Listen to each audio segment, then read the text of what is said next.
Happy birthday, Kim! Oh, bakit parang malungkot ka? Ha?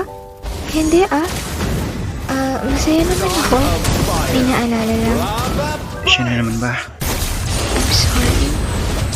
Hanggang ngayon kasi, umaasa pa din ako na babalik siya. He promised, Vince. Birthday ko na ngayon pero bakit wala pa din siya? Come on, huwag ka na umiyak. Sinabi ko naman sa'yo, di ba? He's gone.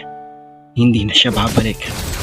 Alam kong mahirap pero you need to forget it. I just can't, Vince.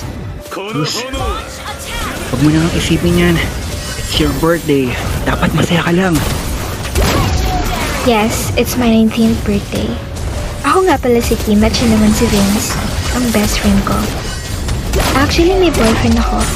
My first love and everything. Halos 2 taon ko na din siyang iniintay na bumalik. Kaso hanggang ngayon wala pa din siya. Sabi niya sa akin pupunta daw siyang States para dun mag-aral ng 1 taon pero 2 years na wala pa din siya. Wala man lang kaming communication simula nun pero kahit nagmumukha na akong tanga kakaintay, nag-iintay pa din ako. Kasi mahal na mahal ko siya. Kim, kanina pa kaya kita tinatawag. Ready ka na ba? Ha?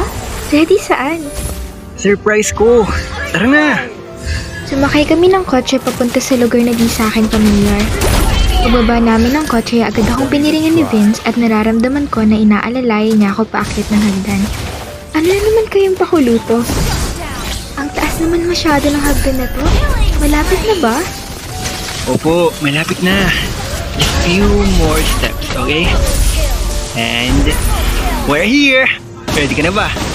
Kanina pa ako ready eh. 1,